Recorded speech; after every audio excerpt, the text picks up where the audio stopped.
Let me introduce myself. My name is Clark Murdoch. I'm the director for the project on nuclear issues here. I have to say this is probably my last official duty as the director for the project on nuclear issues. In 2 weeks, I will be succeeded by Rebecca Hersman, who is recently retired from the Department of Defense as the Deputy Assistant Secretary of Defense for countering weapons of mass destruction, and will bring much needed enthusiasm and youth into the program again during the time. But anyway, it's been a great privilege to serve as the director of PONI, and this is a fitting way to end it. I would like to introduce the two participants in this evening's debates. The PONI Debates, the issue, has been one of our most successful programs for PONI during that time. Matthew Kronig is an associate professor at Georgetown University, a senior fellow at the Atlantic Council.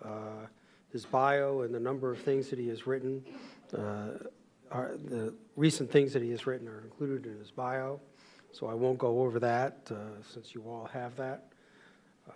Ted Galen Carpenter is also a senior fellow for Defense and Foreign Policy Studies at the Cato Institute. We won't go over his publications because there's simply far too many to list, to read through in this event during this time, but a prolific writer and producer of analysis on these issues. And this debate will be moderated by the project coordinator for PONI, Sarah Minot, and she will explain the going-in rules and then begin the debate. Great, thank you all for coming. Welcome to our debate. Just as a note for the people watching on webcast, if you have questions, you can go ahead and email them to me at sminot@csis.org, and we'll be able to take questions from people that are watching on the live stream. So everyone has the debate format set up here. We're going to start with opening statements, then move to cross-examinations. We'll kind of rebut each other's arguments from the opening statements. Then we'll open it up to questions from the audience. So without further ado, we can go ahead and get started with Dr. Kronig.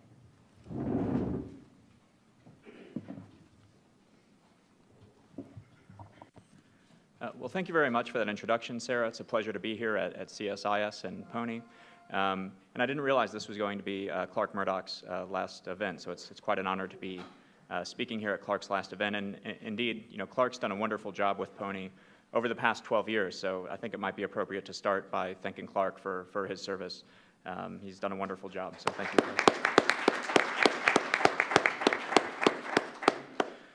Clark. So the question we're asked to debate tonight is if, or I guess the proposition is, quote, if Iran fails to make an agreement with the P5+1, immediate action should be taken against them. And I'm going to argue the affirmative. So first, what does it mean if Iran fails to make an agreement? Well, I think it means that if Iran and the P5+1 fail to come to a framework agreement by next week, by March 31st, that would mean we've failed to get an agreement. Or if we get a framework agreement by next week, by March 31st, but the P5+1 and Iran fail to work out a full agreement with all the technical details worked out by the end of June, which is the second deadline. If we fail to get that technical agreement by the end of June, then that would also mean that diplomacy has failed. So why do I argue the affirmative? Well, I argue the affirmative for three reasons. First, widely accepted, a nuclear-armed Iran is unacceptable. Bill Clinton has argued this, George W. Bush, and President Obama. And President Obama has been especially clear about this. President Obama has said not only that our policy is not to contain a nuclear-armed Iran, but that it's not even possible. He said, quote, a nuclear-armed Iran is not a challenge that can be contained, end quote. So there's bipartisan consensus in favor of preventing Iran from acquiring nuclear weapons, bipartisan agreement in a policy of prevention.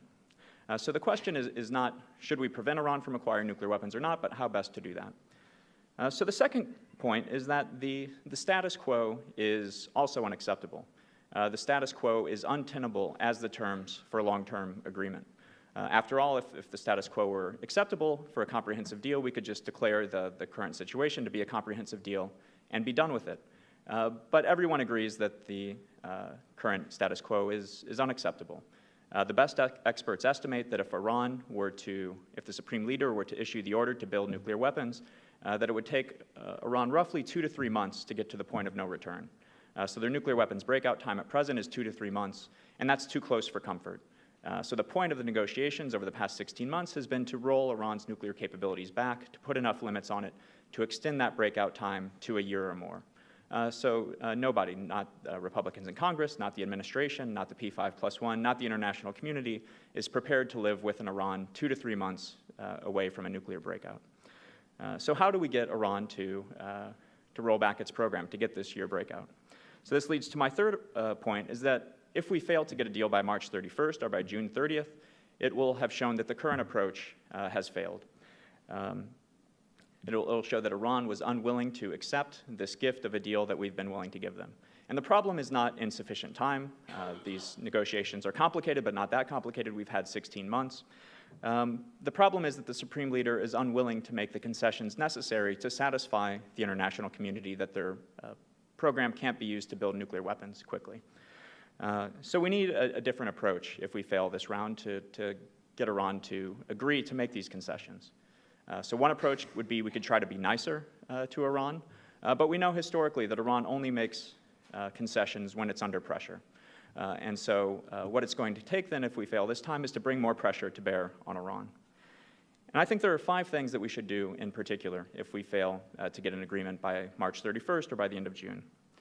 So first, we need to make it clear that it was Iran and not the United States, not the P5+1, not the US Congress, that was responsible for diplomacy's failure. We need to make it clear that we've been putting reasonable proposals forward for over 12 years, which we have, and that Iran has simply been unwilling to accept these reasonable proposals.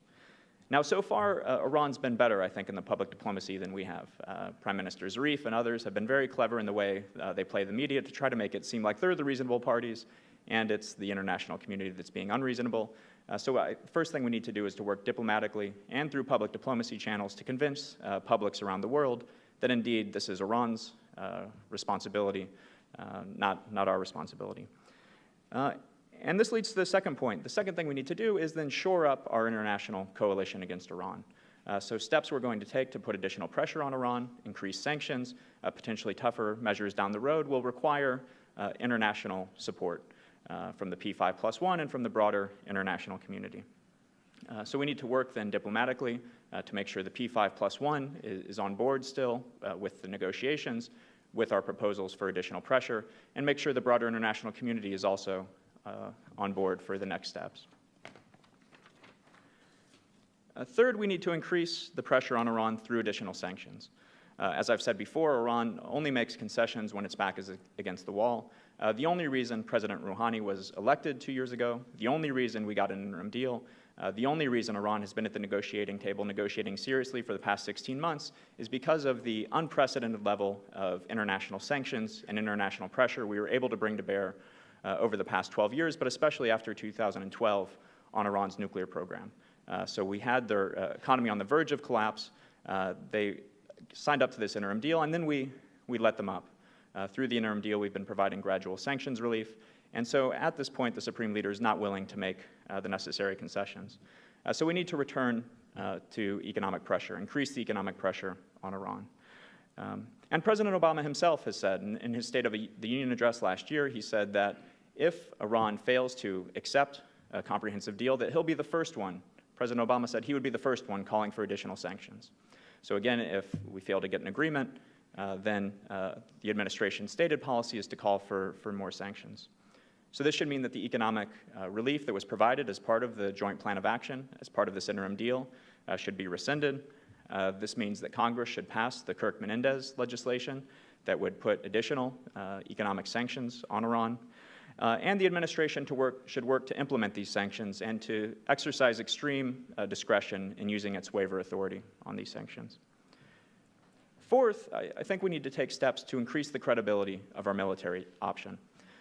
Now, some people, including in the administration, have argued that the alternative to getting a deal now is war.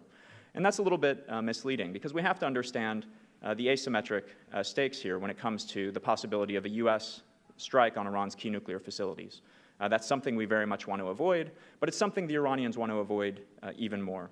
And so if we have that credible military option, if there's no doubt in the Iranians' mind that if they try to break out, it would lead to a strike, Iran would likely be deterred from breaking out. And so that will give us time then for this economic pressure to begin to work. Now, I think we need to be careful in how we do this. We don't want to rub Iran's face in it.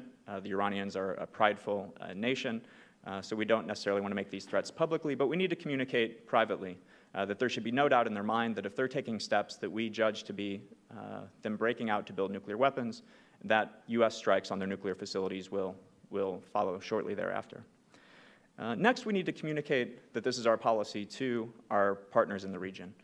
Because one of the dangers here is that if our partners in the region doubt our resolve, that they might take action into their own hands. The Israelis might conduct a strike, which wouldn't be in the U.S. interest, or other states in the region, Gulf states, might take steps to build their own nuclear weapons capabilities, potentially leading to a regional arms race, which also isn't in our interest.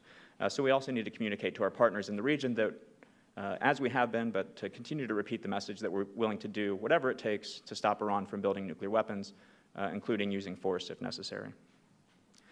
Finally, we need to let the pressure work its magic.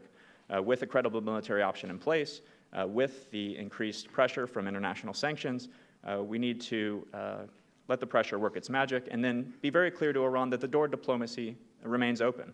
If they're ready to come back to the negotiating table, if they're finally willing to accept the concessions that would reassure all of us that they're not building nuclear weapons, that door remains open. So in sum, the goal still remains to be getting a good deal that puts verifiable limits on Iran's nuclear program. We've been unable to get there through the current approach if we fail to get a deal by March 31st or June 30th, and we need to try a different approach. So thank you very much for your time. I look forward to the discussion and to your questions. Great, thank you. Now we're going to move to opening remarks by Dr. Carpenter.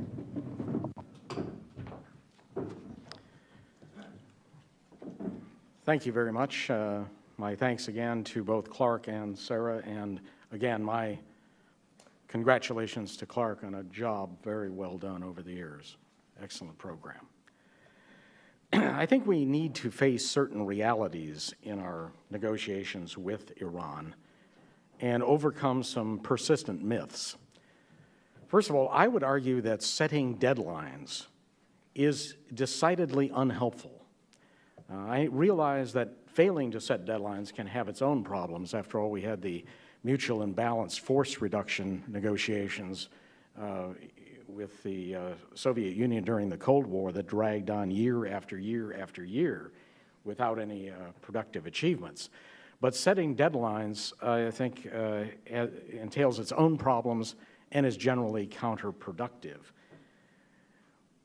If we are going to get an agreement with Iran, it is likely to take considerable time, far more than we have allowed to this point. A second myth that we need to overcome is the imminence of Iran becoming a nuclear weapons state. This has been a prediction that has been around a very, very long time. Then CIA Director James Woolsey stated in 1993 that Iran would likely have a nuclear weapon within 10 years. Other predictions we have seen typically within 5 to 10 years, sometimes as little as 3 years. With Benjamin Netanyahu, Iran is always within a few months of a nuclear breakout. And one would think, after hearing the cry of wolf that many times, we are justifiably skeptical about such predictions. We also need to face the unpleasant reality that there are only really two broad alternatives to continued negotiations. One, of which Dr. Koenig has already mentioned, intensifying sanctions. But while previous rounds of sanctions have certainly inflicted pain on Iran's economy, it has not caused Tehran to capitulate on the central issue. And there is no evidence that a new round of sanctions would do so either. In fact, sanctions probably rank as the most overrated foreign policy tactic.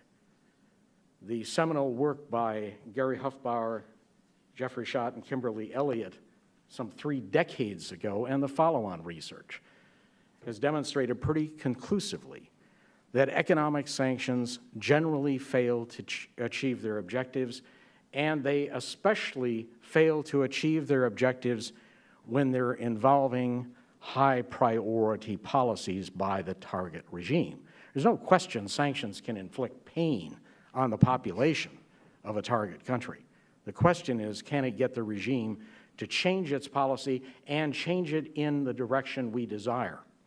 And the track record is pretty miserable over a course of a good many decades.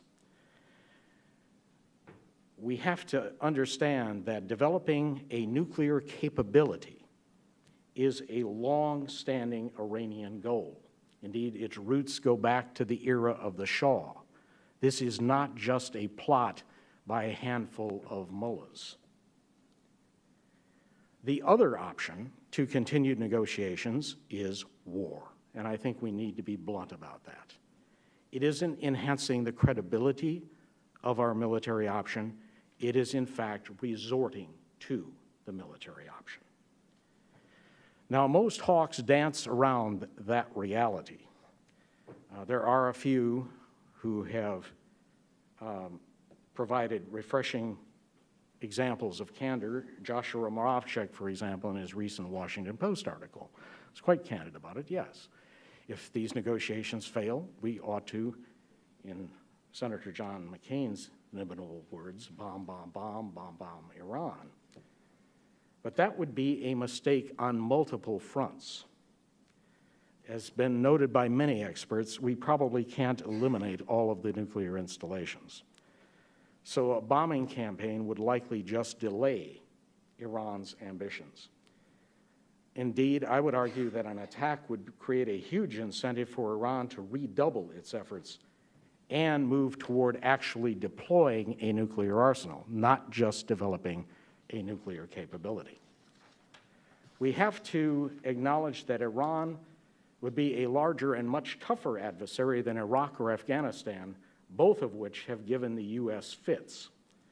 It's both a larger region and a larger population. Moreover, yet another U.S.-led war against a Muslim country would validate the accusation that Washington is waging a crusade against Islam. That is a great recruiting tool for terrorists and other extremists. Beyond that, we need a decent relationship with Iran, beyond the nuclear issue, because of an assortment of other issues. Iran, whether we like it or not, is an important regional power. And indeed, it is now a de facto ally of the United States and the West in the war against ISIS. U.S. officials and opinion leaders have difficulty setting priorities. We constantly want to accomplish everything. We want to destroy ISIS. We want to get rid of Bashar Assad. We want to eliminate Iran's influence, all at once. I think we have to attain more reasonable objectives. The goal of getting Iran to return to nuclear virginity was unrealistic from the outset. What might be attainable? Verifiable limits on Iran's nuclear program with international inspections. But again, the devil is always in the details. And frankly, I am not optimistic on that score. I think that a more attainable goal is one of getting a commitment from Tehran not to build and deploy a nuclear arsenal, that Iran would remain one screwdriver's turn away from that point. Having that capability is not especially destabilizing. Deploying an arsenal would be. I think we need to focus on convincing Tehran that a deployment would be a bridge too far, that it would likely trigger a regional nuclear arms race, leaving Iran less rather than more secure than it is now. Now, we also need to have U.S. guarantees. Iran has seen how the United States treats non-nuclear adversaries, such as Serbia, Iraq, and Libya. And Libya, I think, was an especially unfortunate precedent because Gaddafi, of course, gave up his nuclear program. And what was his reward for that? Support by the U.S. and its allies to overthrow his regime. We need to convince the Iranian leaders that we are now out of the forcible regime change business. That would not be easy, but we must make that attempt. And as I will discuss in subsequent portions of the debate tonight, even the worst-case scenario that if Iran builds and deploys an arsenal, that's a bad development, but it is not necessarily an intolerable event. And I think we need to make that distinction. Thank you. Great, now we're going to move into the cross-examination. Dr. Kronig, if you would like to start. Standing. Go ahead, yeah. Well, thank you very much for those comments, Dr. Carpenter. You said many things. Many of them I agree with, many of them I disagree with, but nothing you said called into question my conclusion. You didn't argue that we shouldn't increase pressure on Iran, and you didn't argue what an alternative course of action would be if we don't increase pressure on Iran. So I think we can continue the discussion because it's interesting, but I don't see that a debate has formed here. First, we shared the goal. The goal is to make sure that Iran doesn't build nuclear weapons. I agree with that. Second, we need to make clear to Iran that if they do what we want them to do, that if they agree to a deal that rolls back their nuclear program, that convinces us that they can't build nuclear weapons, then we need to provide them assurances that we won't attack anyway. Thomas Schelling, the great deterrence theorist, argued that deterrence threats are always combined with a promise. Do what you don't want us to do, and there will be punishment. Do what you want us to do, and there won't be punishment. So we agree there. To the degree that you had a proposal, it's an unworkable one. You said we should let Iran get 1 or 2 screwdrivers turns away from a nuclear weapon. But that's not a workable solution, because once Iran gets 1 screwdriver's turn away from a nuclear weapon, what's going to stop them from turning the final screwdriver? Once we let them get to that point, there's no reason why they wouldn't go ahead with it. We can't physically intervene to stop them. So the key then is to get Iran to a point, even if we're prepared to let them have a nuclear capability, to have enough breakout time to where if Iran were to cheat on that agreement, that the international community would have time to detect that violation, would have time to build political support for taking action against Iran for that violation, and have time to use economic sanctions first as a lever, and if all else fails, as a last resort, military action. So that's where this 12-month breakout time came from. This wasn't pulled out of the air. It was, you can debate it, but it was basically assessed that that's how long it would take to respond to any Iranian violations and stop them. So 12 months away is essentially, for all intents and purposes, the 1 screwdriver turn away. That's as close as we can let Iran get before essentially giving up the game. So the question then is, how do we get Iran to roll back its program to get that 12-month breakout time? And that's what I argued here. I laid out a strategy for how we can do that, and Dr. Carpenter made several interesting points, but nothing he said called into question or what I've said, or laid out an alternative strategy.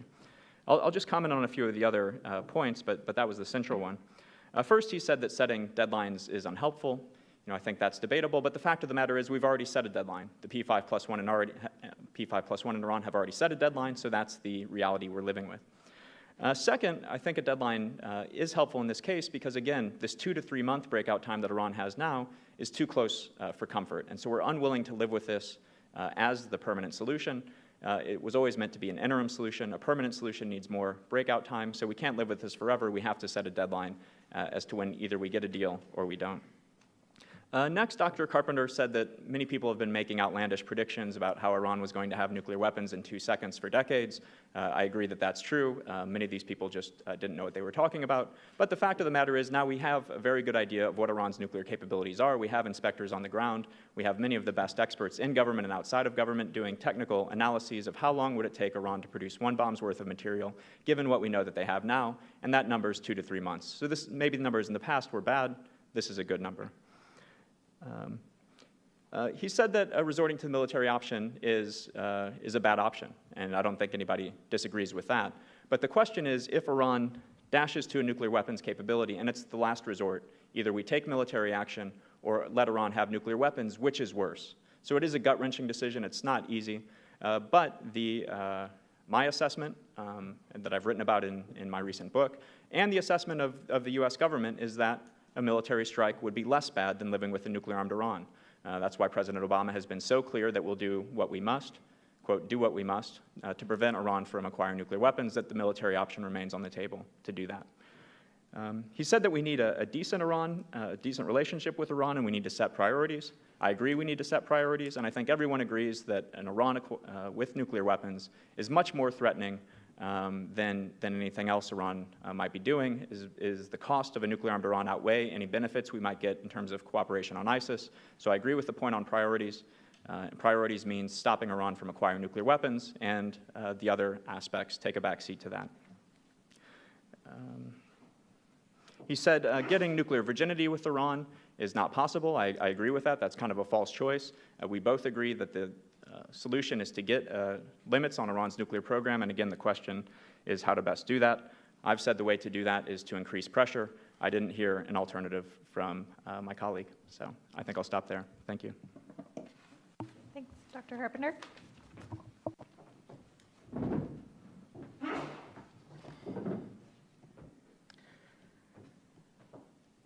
I guess the fundamental disagreement I have with Dr. Koenig and with others who advocate military action as an option that must remain available is that a nuclear-armed Iran would be bad. A war to prevent that would be even worse. That would be inherently destabilizing to the Middle East. It would poison our relations with Iran probably for decades to come. And I have to admit, I experience a sense of deja vu with this, with people who argue that Iran is not containable, that for some reason deterrence doesn't work with Iran, that this is the great exception, the crazy mullah's thesis, that if Iran had nuclear weapons, it would certainly threaten to use them and might well use them.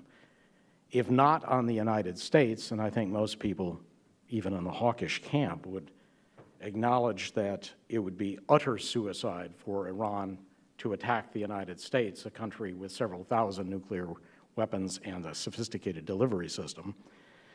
And there is no evidence that the clerical leadership is suicidal. In fact, there's plenty of evidence that, in fact, it is calculating and quite rational. Or the alternative argument that Iran would give nuclear weapons to terrorist organizations and attack U.S. allies in the Middle East, primarily Israel. Again, I think those dangers are far-fetched at best. An attack on Israel would be almost as suicidal as an attack on the United States. The worst kept secret in international affairs is that Israel has a nuclear arsenal of 150 to 300 weapons. Again, Iran is not likely to undertake that kind of risk. What about giving nuclear weapons to terrorist organizations? Well, consider the fact that Iran has had a rather extensive chemical weapons arsenal for decades, again, going back to the days of the Shah. It has also sponsored, worked with organizations that have used terrorist tactics, Hezbollah, of course, being at the top of the list. And yet there is a dearth of evidence that Iran has ever transferred chemical weapons to any of its clients, any of its non-state clients. If Iran was not willing to take that risk with regard to chemical weapons, why would it do so with regard to nuclear weapons when Iran would be at the top of a very short list of suspects if that client used such a weapon? I think, again, that is a false danger. Iran is, in my judgment, quite containable. Would we prefer to have Iran without a deployed nuclear arsenal? Absolutely. Could we live with an Iran that did have such an arsenal? I believe we can. And the distinction between the one screwdriver's turn away and actually deploying an arsenal is a very important one. And I think we need to look at what happened with India and Pakistan that reached that one screwdriver's turn away in the 1970s and yet did not deploy arsenals for another 2 decades until conditions changed and tensions rose. I'm not saying that Iran would forever forego deploying such an arsenal, but it doesn't mean that just because it developed a capability to build nuclear weapons, it would automatically move to the next step and deploy an arsenal. I mentioned the sense of déjà vu. When I hear the hawks say that Iran cannot be contained, we cannot allow Iran to have nuclear weapons,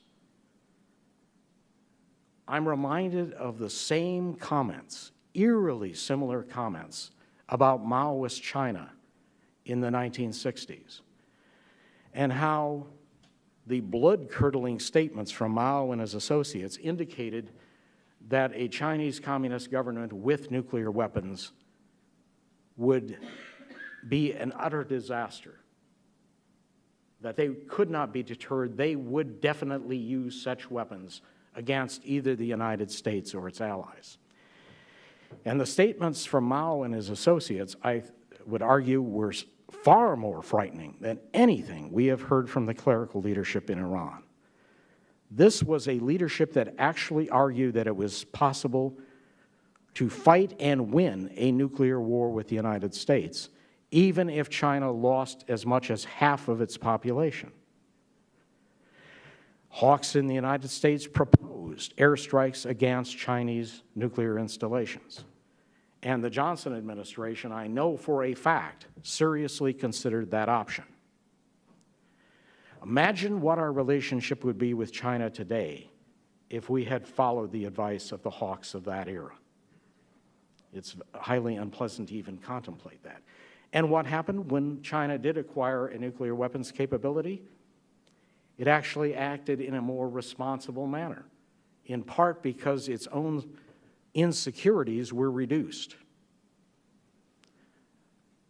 We can deter Iran, and given its importance in the region, we need to learn to live with an Iran, preferably one that doesn't deploy an arsenal. But even if it does, we need to learn to live with that reality rather than trigger another war in the Muslim world, one with unpredictable but likely disastrous consequences. Thank you. Great. I think we're going to get ready to open it up to Q&A from the audience. We have a couple people in the back who will bring around microphones. Please state your name and where you're from and keep your questions brief. Sorry, they're just getting organized back there. I think right up here.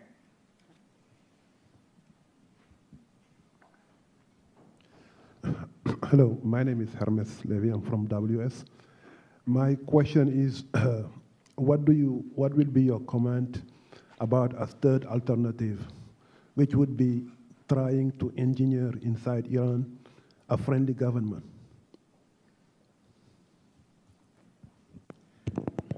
So the question was, what about a third alternative to try to engineer a more friendly government to come to power in Iran, I think was the question.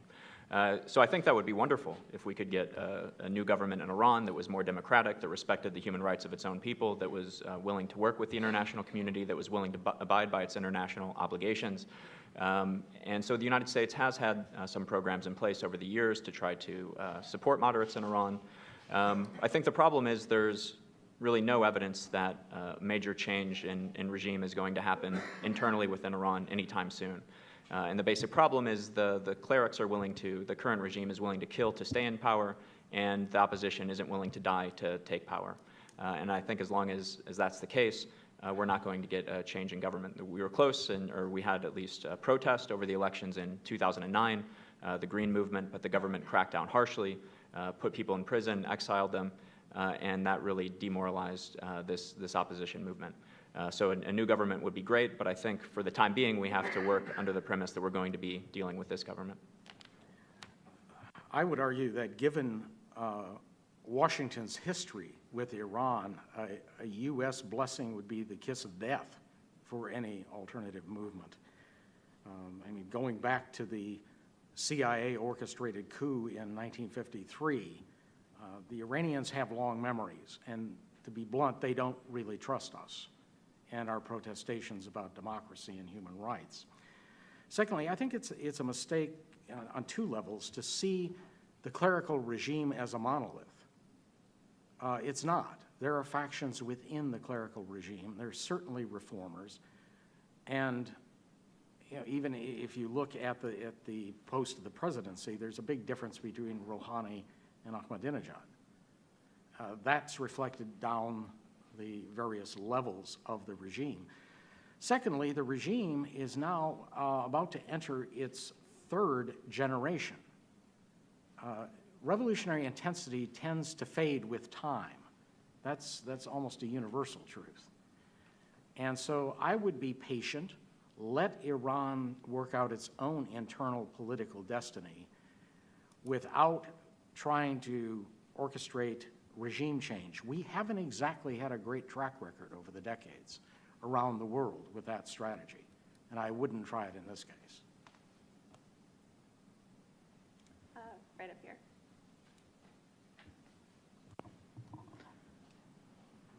Just right here. Oh, in the tan shirt up here. Thank you. Ibrahim Mohseni from University of Maryland.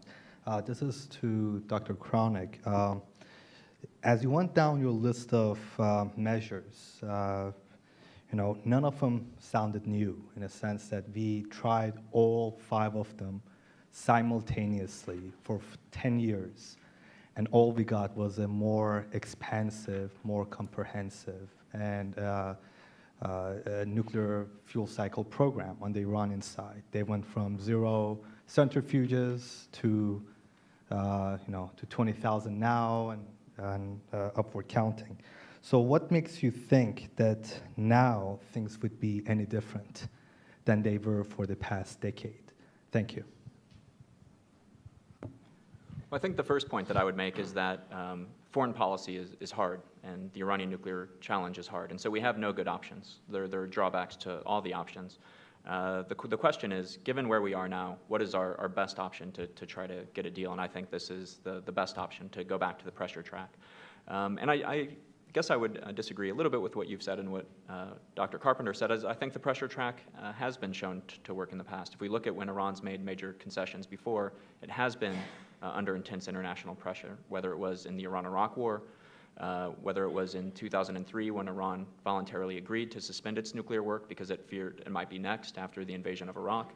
And if you look back 2 years ago, I think the economic sanctions were critical to getting Iran to come to the negotiating table, to striking the interim deal, and to sitting there and negotiating over the past 16 months.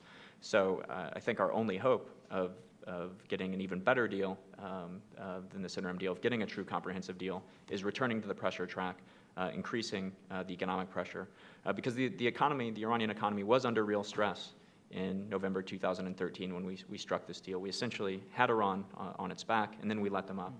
And so the bet I'm trying to make here is that if we return to that pressure track, they saw that things were only going to get worse economically unless they were willing to make real concessions.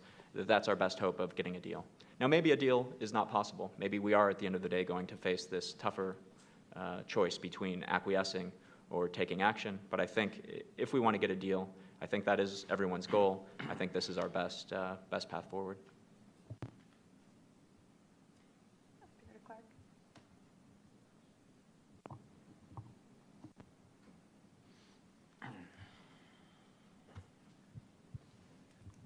Thank you.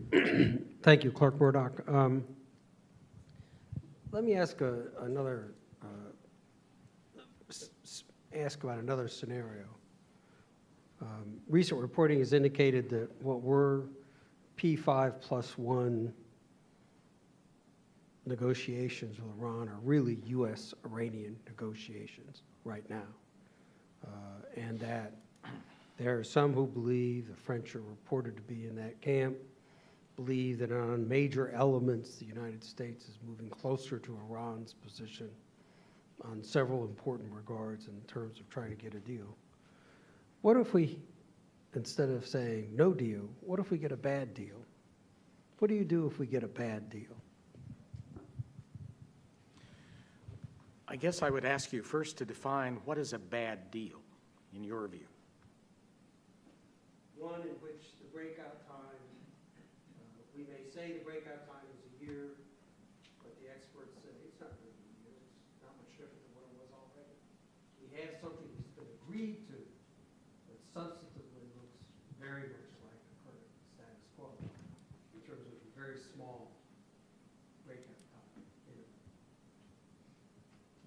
I guess I would argue that even an imperfect deal would be better than no deal at all, and it's certainly better than the military scenario.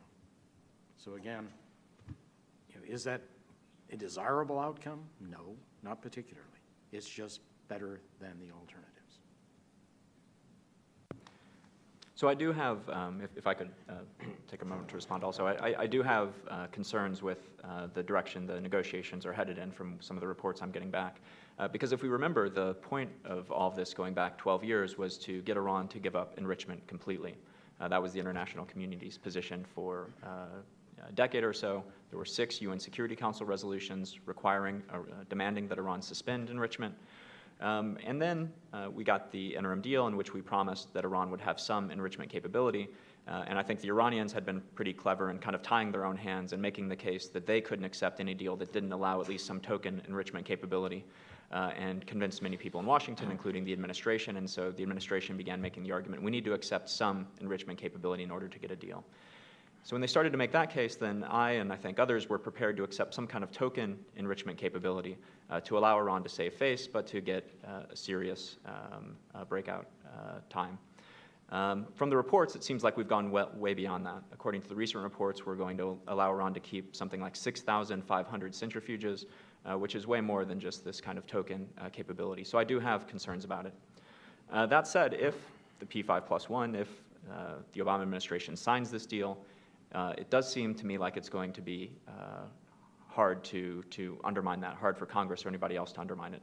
There has been support in Congress for passing sanctions or for an up or down vote on any deal, whether it's a good deal or a bad deal. And according to some of the vote counting, they're close to a veto-proof majority. But it's easy for Democrats now to say that they're opposed to a bad deal. When we actually have a deal, when it's being celebrated, when the administration says the alternative to this deal is war, I think some of those, especially Democrats, are going to waver, and I think it's going to be really hard to get a veto-proof majority against a deal. So it seems like even if we strike a bad deal, that it's going to remain in place at least until the next presidential administration, and of course, a new administration could decide to take things in a different direction, could decide that it doesn't think it's a good deal and try other approaches. But if we get a deal, again, I think it's hard to see it being undermined in the short term. Right up here.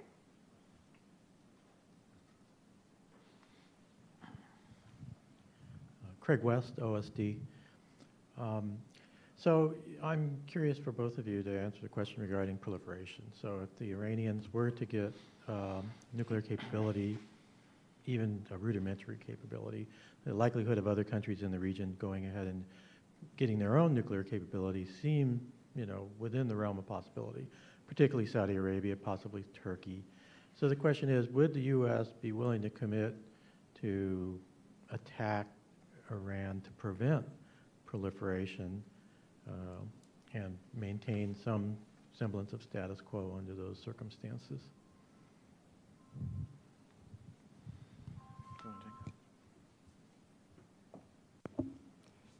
Sure. So Dr. Carpenter talked about some of the risks of a nuclear-armed Iran, and he said that deterrence can work, and he said that it's unlikely that Iran would transfer nuclear weapons to terrorists. And I think I agree with both of those assessments, but I still think that a nuclear-armed Iran would pose a grave threat to international peace and security, and that 3 presidential administrations have been correct to say that it's unacceptable, and that the Obama administration has been correct to say that we must do whatever it takes, include use force, to stop it, because there are many other threats than the ones that he mentioned. And so the first, as you point out, is proliferation. I think it's very likely that other countries in the region would try to get nuclear weapons in response. Saudi Arabia has already said whatever we allow Iran to get as part of a comprehensive deal, they're going to get the same capabilities. They've said if Iran gets nuclear weapons, they'll build nuclear weapons. In addition, I think Iran would likely transfer sensitive nuclear material and technology. I wrote a book on this issue called Exporting the Bomb, and I think Iran is a country that would be at risk of providing centrifuges, enrichment technology to other countries around the world. And all of these things would weaken the non-proliferation regime more broadly. So I think there would be a major risk to the non-proliferation regime if Iran acquired nuclear weapons. Second, Iran would likely be more aggressive. We know that Iran restrains its foreign policy now because it fears that if it goes too far, it could invite military attack from the United States or Israel. But if it had nuclear weapons, it would have the ultimate security guarantee, and that could provide something of a shield for it to step up its support to terrorists, its course of diplomacy in the region. Iran explicitly says that its goal is to become the regional hegemon. And with nuclear weapons, I think it would take steps to achieve those goals, would lead to an even more, less stable Middle East. So if you have a less stable Middle East with a nuclear-armed Iran, a nuclear-armed Israel, and nuclear-armed United States, for all intents and purposes, present in the region, in the future potentially other nuclear-armed states, then I think there is a real risk of nuclear war. And I think deterrence would work in the sense that the Supreme Leader is not going to wake up one day and say today's a good day for nuclear war. But I think there would be crises between these nuclear-armed states. And whenever you have high-stakes crises among nuclear-armed states, there's a risk of things spiraling out of control.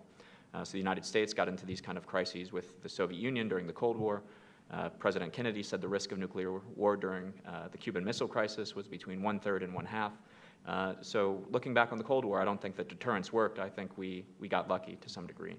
And if Iran acquired nuclear weapons, I think there is a real risk that nuclear weapons would be used. So for all of those reasons, a nuclear-armed Iran is unacceptable. For all of those reasons, the administration, the international community, should be willing to do whatever it takes to stop Iran from building nuclear weapons. I think that's a very important point. When you say that it's unacceptable, you must be prepared to take the ultimate action, and that is to go to war. Let's not mince words about that. And I think that is much too great a risk to take.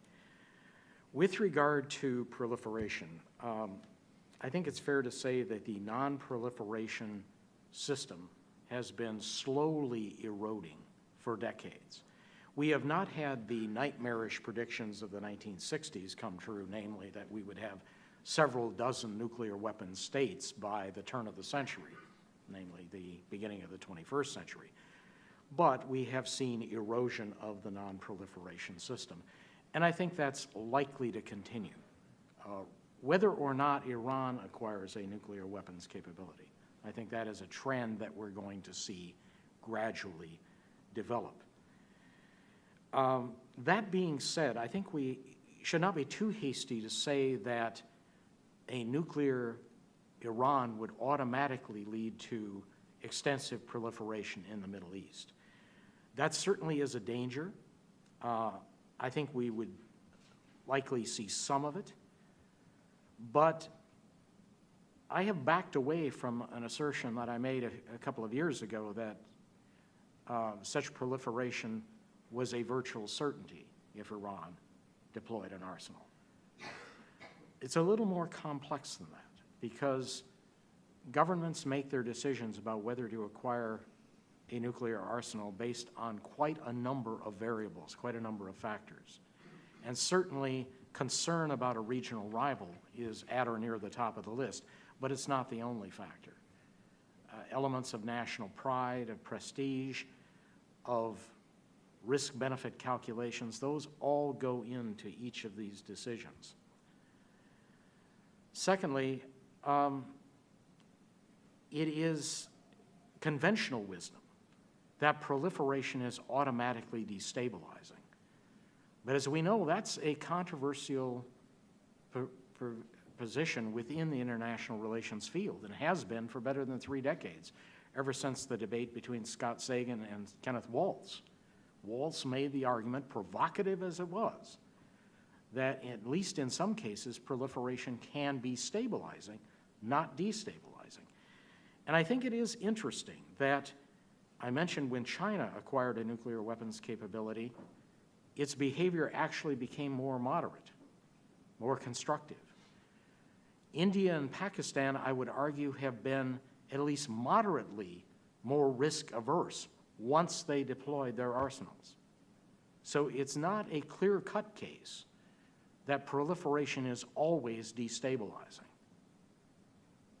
The jury, I think, is still out on that, and again, it may depend on the totality of circumstances within a particular region. Right up here.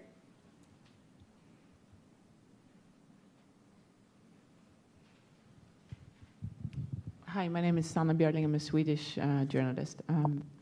I wonder if there is a deal and if Iran could come back to the table as a partner in the region, how big role could Iran play there?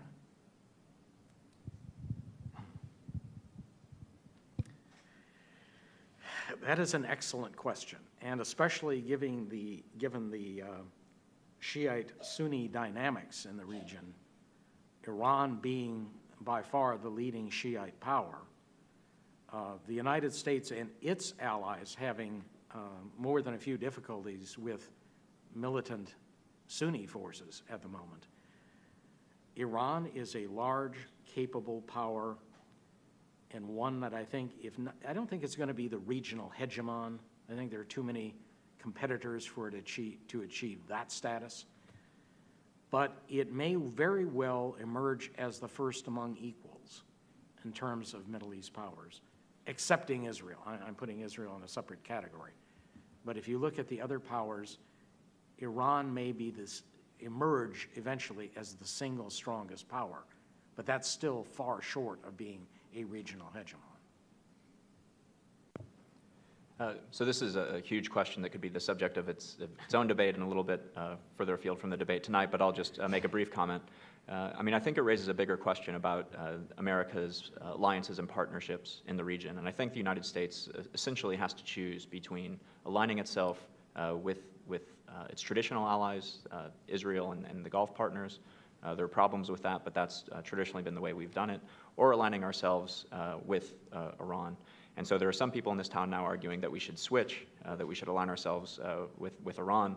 And I guess I disagree with that, because I think in addition to the nuclear threat, which is a major challenge, Iran has posed problems for the United States and for our allies in the region for many years, and I think it's only been getting worse recently. Iran essentially controls 5 countries now, or has undue influence in 5 countries. Iran, of course, Iraq, Syria, Lebanon, Yemen.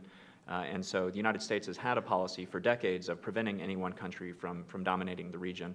And so I think in addition to solving the nuclear issue, the United States should step up its pressure against Iran and try to counter this malign influence in the region and shore up our relationship with our traditional partners, Israel and the Gulf states. If I may just add on that, unfortunately, at least one of our traditional partners, Saudi Arabia, is about the sleaziest government one can possibly have. And I might add, has probably done more than any other single country in the region to jeopardize American security and undermine legitimate American interests. If that's our partner, I don't want to have that partner. We'll go right here. Yeah, hi, I'm Laura Saarikoski, journalist from Finland. My question is for Mr. Kronig. Given the unfortunate experiences of the United States in Iraq, how do you see the war or strikes on Iran playing out on the long term? Yeah, thanks. So many people in international politics reason by analogy. When we're negotiating with a country, people talk about the lessons of Munich. When people talk about the use of force, they talk about lessons of Vietnam or the lessons of Iraq. But often reasoning from analogy gets you into trouble because cases are so different. And so I think any conflict with Iran over the nuclear program would be very different from the conflicts in Iraq and Afghanistan. So first difference is, one of the major failures of the war in Iraq was we had poor intelligence about the state of Iraq's nuclear program, so we went to war in a situation where we potentially could have avoided it. That's not a danger in the Iranian case. We have IAEA inspectors on the ground. They're visiting these nuclear facilities every day, writing detailed reports every 3 months. So we know that Iran has an advanced nuclear capability. We know where these facilities are. We know how many centrifuges. We know how the stockpiles of low-enriched uranium. And we have these estimates of if they were to dash, how long would it take them? So there would be no danger in this case that we'd be going to war for no reason. We have a much better sense of what Iran's capabilities are and how close they are. Second difference is part of the reason the wars in Iraq and Afghanistan were so costly is because the United States and the international coalition went in, overthrew the governments, put hundreds of thousands of troops on the ground, and stayed for 10 years. Nobody's talking about that kind of a conflict with Iran. First of all, nobody's advocating we go to war with Iran over its nuclear program. Now it would be as a last resort if everything else failed in order to prevent them from building nuclear weapons. But at that point, the options that would be considered would be limited strikes on Iran's key nuclear facilities. So this would be done through air power or strikes potentially from U.S. naval vessels at sea. We're not talking about boots on the ground. Then Iran could potentially retaliate, but Iran doesn't have impressive military capabilities, to be frank. It doesn't have a conventional army. It has these asymmetric options. It could hit back with ballistic missile strikes. It could sponsor terrorist attacks. It could cause problems in the Strait of Hormuz. But it's really hard to see, I think, a limited strike on Iran's key nuclear facilities becoming some kind of large-scale war. So I've written about this in detail. I have a book on Iran's nuclear program about all the options, including the military options. So if you're interested in more detail, you can go there. But I think it's a mistake to think about this in terms of as something similar to the war in Iraq. It would be about airstrikes on Iran's key nuclear facilities and limited Iranian retaliation. If I might add,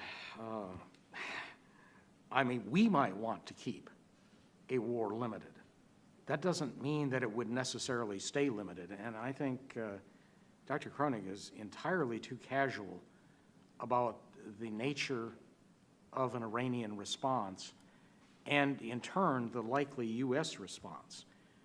We start having American ships sunk or American troops killed or American planes shot down, I cannot imagine a rational debate in Washington taking place that emphasizes, well, we wanted to keep this very limited and we intend to continue doing so.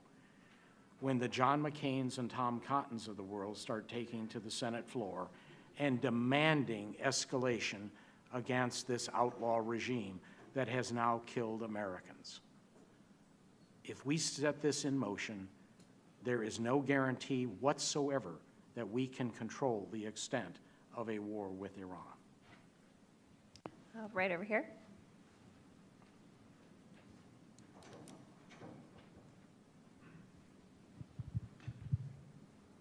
Thank you. Ross Harrison, Georgetown University. We've talked about a good deal and a bad deal, but we haven't talked about sort of what, if Iran accepts a good deal or if Iran's willing to accept a good deal or is not willing to accept a good deal, sort of where does the fault lie here? The question is, if the deal falls through, the assumption is that somehow Iran has acted in bad faith or that Iran has somehow failed to live up to the expectations of the international community.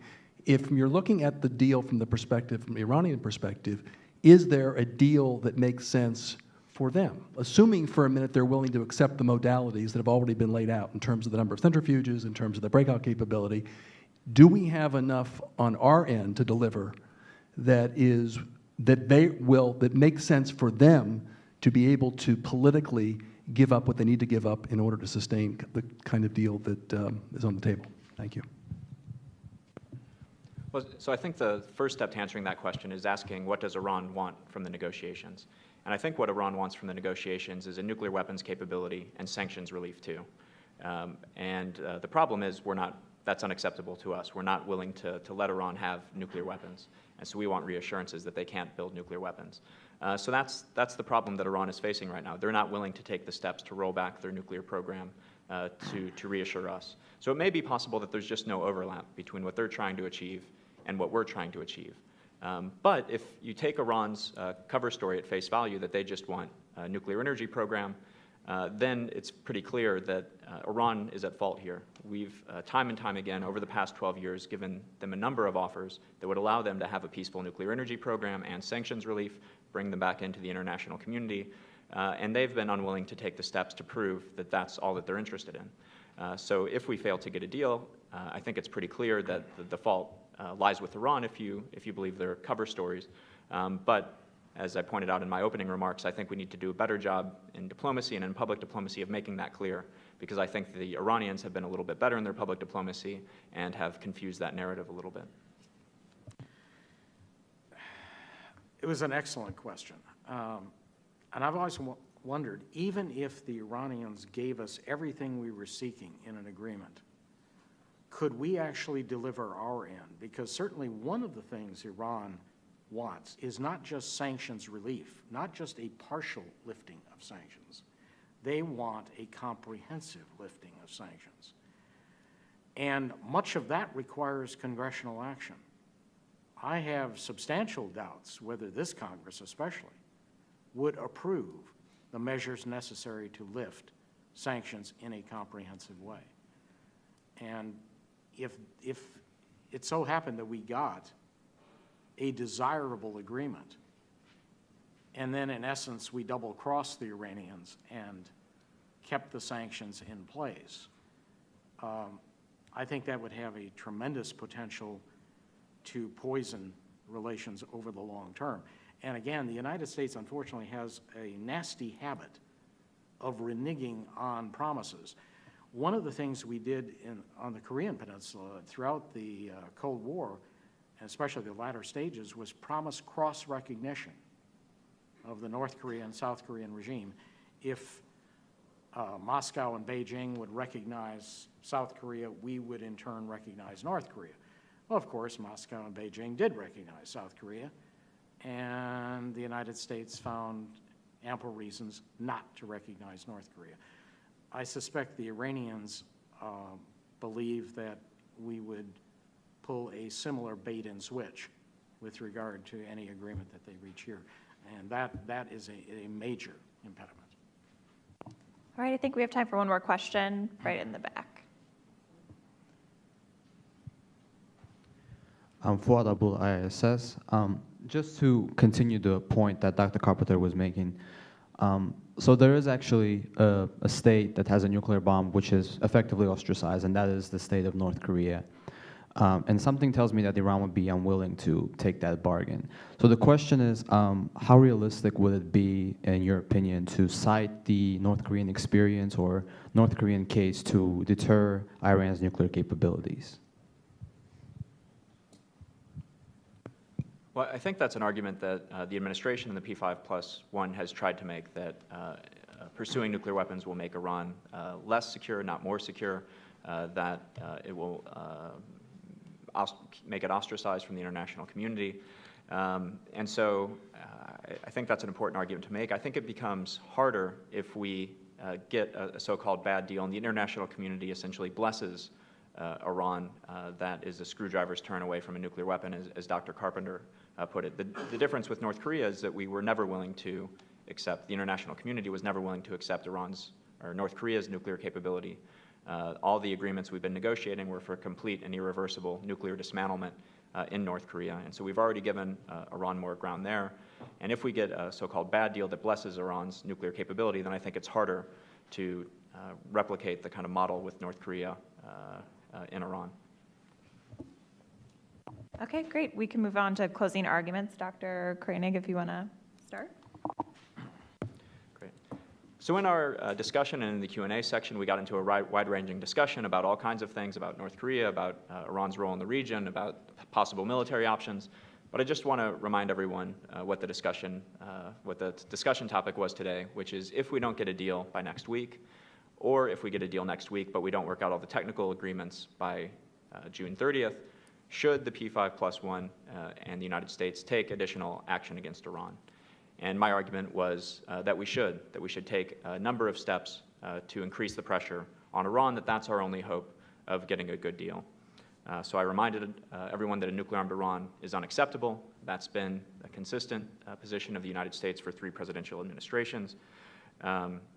that the status quo is also untenable, that Iran is too close for comfort. We need to get roll Iran's nuclear capabilities back. Again, there's bipartisan consensus on that. And the key to doing that is to bringing more pressure to bear. So we need to make clear that Iran is at fault for diplomacy's failure, strengthen our international coalition, make sure the international support is in place. 3, increase pressure on Iran through increased sanctions. 4, increase the credibility of the military threat through private channels. And then 5, keep the door open for a good deal if Iran is willing to come back and make additional concessions. My colleague didn't really offer a counter to that. He raised a number of interesting points, but never articulated what an alternative would be. And to the degree that he did, he essentially, as I heard it, argued that we should give up and allow Iran to have nuclear weapons. He argued that we should let Iran be one screwdriver turn away from a nuclear capability. But at that point, we wouldn't be able to physically stop Iran. There would be nothing to physically stop Iran from building nuclear weapons. It would likely go ahead and build nuclear weapons. Dr. Carpenter argued, well, for some time they might stop. India and Pakistan remained non-nuclear for a while, but eventually they went nuclear, and Iran might eventually go nuclear, but that we can live with it. So his argument, to the degree I heard it again, was to let Iran go nuclear and that we can live with that. But the argument that we can live with a nuclear-armed Iran is outside of the mainstream. Nobody in positions of power in the United States, not the Republicans in Congress, not the administration, believe that a nuclear-armed Iran is acceptable. The bipartisan consensus is that we have a policy of prevention, and the real question is how to do that. And as I have articulated, if we fail to get a deal, our best hope of doing that is by increasing pressure. So, thank you. I guess I would argue that bipartisan agreement is at least one sign of folly. We've had a bad history of bipartisan consensus that proved to be disastrously wrong. And again, to bring back the comparison with China, the idea of tolerating a nuclear-armed China was considered absolutely unacceptable to both political parties in the 1960s, utterly unacceptable. And to a large extent, having a meaningful relationship with a communist China was considered utterly unacceptable. And then, voila, Richard Nixon managed to change the parameters of that debate, and we have developed an extremely constructive relationship, not one without complications, certainly, but on balance, a very constructive relationship over the decades. I have a similar hope with Iran. Often in international affairs, the choice is not between a good option and a bad option. It may be between a bad option and a worse one. And I think that's what we face here. Is it desirable to deal with Iran that could break out and become a nuclear weapon state? Or even worse, an Iran that is already a nuclear weapon state? No, clearly that's not a desirable outcome. That's a bad outcome. But a worse outcome is pretending that economic sanctions will achieve what it has singularly been unable to achieve over a period of many, many years, or we resort to war, another war against a Muslim country, which would validate every narrative of the extremists that we are waging a war against Islam, a war that would destabilize the region to an even greater extent than it has been, and would have unpredictable but almost certainly disastrous consequences.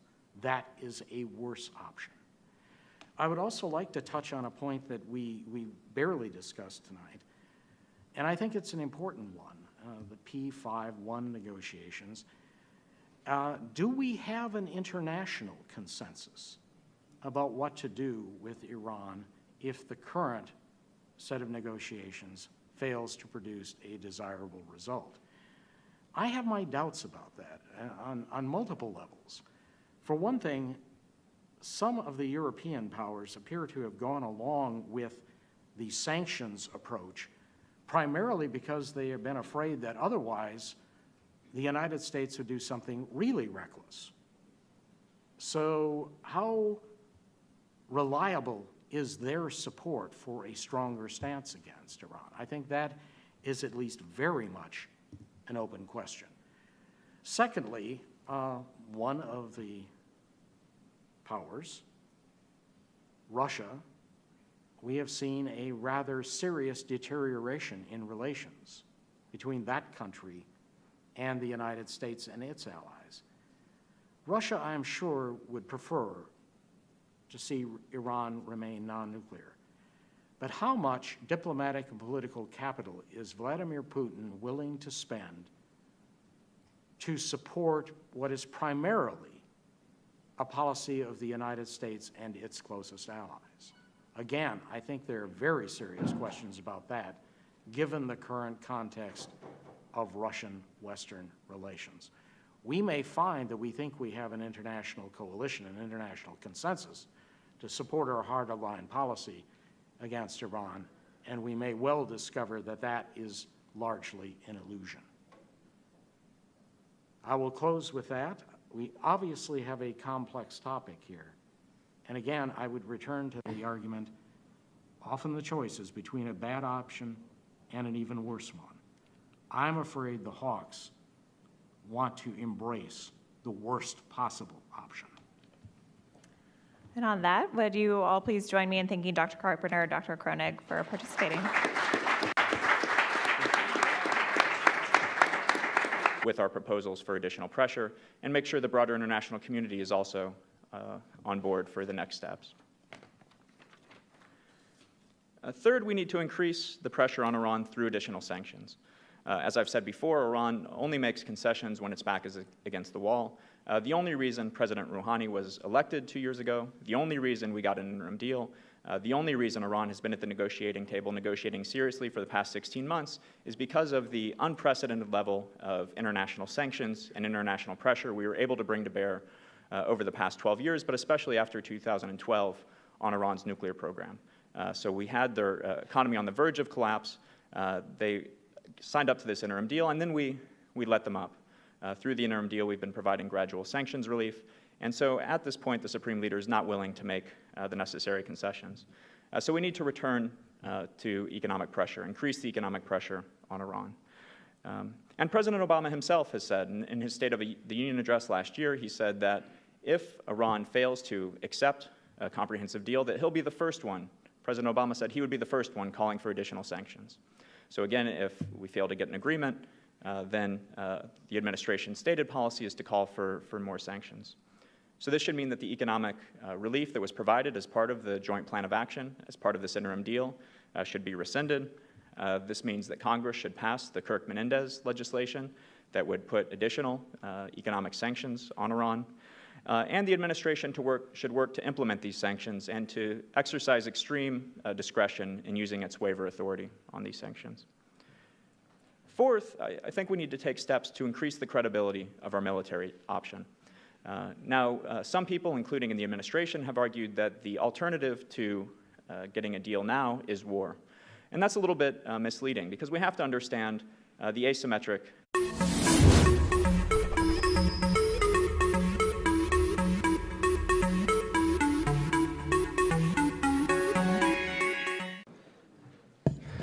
Let me introduce myself. My name is Clark Murdoch. I'm the director for the project on nuclear issues here. I have to say this is probably my last official duty as the director for the project on nuclear issues. In 2 weeks, I will be succeeded by Rebecca Hersman, who is recently retired from the Department of Defense as the Deputy Assistant Secretary of Defense for countering weapons of mass destruction, and will bring much-needed enthusiasm and youth into the program again during the time. But anyway, it's been a great privilege to serve as the director of PONI, and this is a fitting way to end it. I would like to introduce the two participants in this evening's debates. The PONI Debates, the issue, has been one of our most successful programs for PONI during that time. Matthew Kronig is an associate professor at Georgetown University, a senior fellow at the Atlantic Council. His bio and the number of things that he has written, the recent things that he has written are included in his bio, so I won't go over that since you all have that. Ted Galen Carpenter is also a senior fellow for Defense and Foreign Policy Studies at the Cato Institute. We won't go over his publications because there's simply far too many to list, to read through in this event during this time, but a prolific writer and producer of analysis on these issues. And this debate will be moderated by the project coordinator for PONE. It'll show that Iran was unwilling to accept this gift of a deal that we've been willing to give them. And the problem is not insufficient time. These negotiations are complicated, but not that complicated. We've had 16 months. The problem is that the Supreme Leader is unwilling to make the concessions necessary to satisfy the international community that their program can't be used to build nuclear weapons quickly. So we need a different approach if we fail this round to get Iran to agree to make these concessions. So one approach would be we could try to be nicer to Iran, but we know historically that Iran only makes concessions when it's under pressure. And so what it's going to take then if we fail this time is to bring more pressure to bear on Iran. And I think there are 5 things that we should do in particular if we fail to get an agreement by March 31st or by the end of June.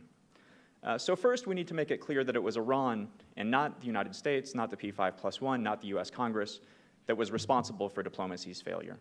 We need to make it clear that we've been putting reasonable proposals forward for over 12 years, which we have, and that Iran has simply been unwilling to accept these reasonable proposals.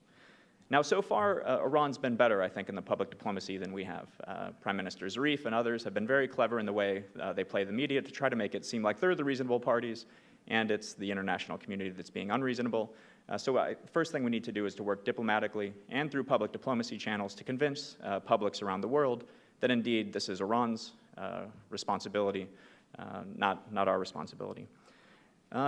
And this leads to the second point. The second thing we need to do is then shore up our international coalition against Iran.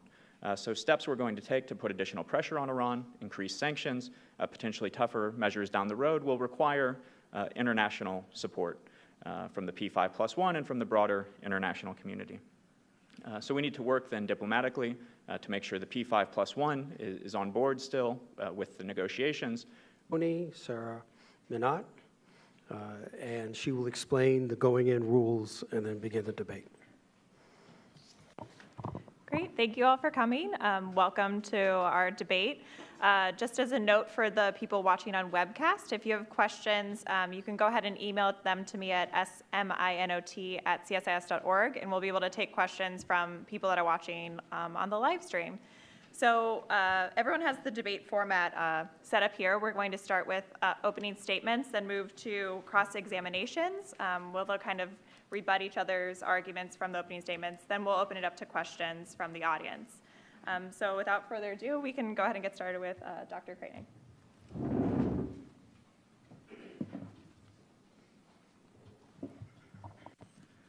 Well, thank you very much for that introduction, Sarah. It's a pleasure to be here at CSIS and PONE.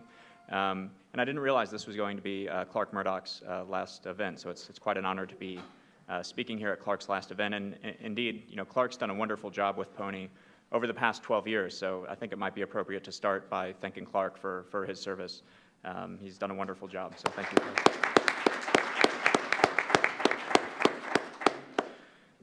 So the question we're asked to debate tonight is if, or I guess the proposition is, quote, if Iran fails to make an agreement with the P5+1, immediate action should be taken against them. And I'm going to argue the affirmative. So first, what does it mean if Iran fails to make an agreement? Well, I think it means that if Iran and the P5+1 fail to come to a framework agreement by next week, by March 31st, that would mean we've failed to get an agreement. Or if we get a framework agreement by next week, by March 31st, but the P5+1 and Iran fail to work out a full agreement with all the technical details worked out by the end of June, which is the second deadline. If we fail to get that technical agreement by the end of June, then that would also mean that diplomacy has failed. So why do I argue the affirmative? Well, I argue the affirmative for 3 reasons. First, widely accepted, a nuclear-armed Iran is unacceptable. Bill Clinton has argued this, George W. Bush, and President Obama. And President Obama has been especially clear about this. President Obama has said not only that our policy is not to contain a nuclear-armed Iran, but that it's not even possible. He said, quote, a nuclear-armed Iran is not a challenge that can be contained, end quote. So there's bipartisan consensus in favor of preventing Iran from acquiring nuclear weapons, bipartisan agreement in a policy of prevention. So the question is not, should we prevent Iran from acquiring nuclear weapons or not, but how best to do that. So the second point is that the status quo is also unacceptable.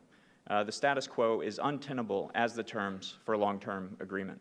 After all, if the status quo were acceptable for a comprehensive deal, we could just declare the current situation to be a comprehensive deal and be done with it. But everyone agrees that the current status quo is unacceptable. The best experts estimate that if the Supreme Leader were to issue the order to build nuclear weapons, that it would take Iran roughly 2 to 3 months to get to the point of no return. So their nuclear weapons breakout time at present is 2 to 3 months, and that's too close for comfort. So the point of the negotiations over the past 16 months has been to roll Iran's nuclear capabilities back, to put enough limits on it, to extend that breakout time to a year or more. So nobody, not Republicans in Congress, not the administration, not the P5+1, not the international community, is prepared to live with an Iran 2 to 3 months away from a nuclear breakout. So how do we get Iran to roll back its program, to get this year breakout? So this leads to my third point, is that if we fail to get a deal by March 31st or by June 30th, it will have shown that the current approach has failed.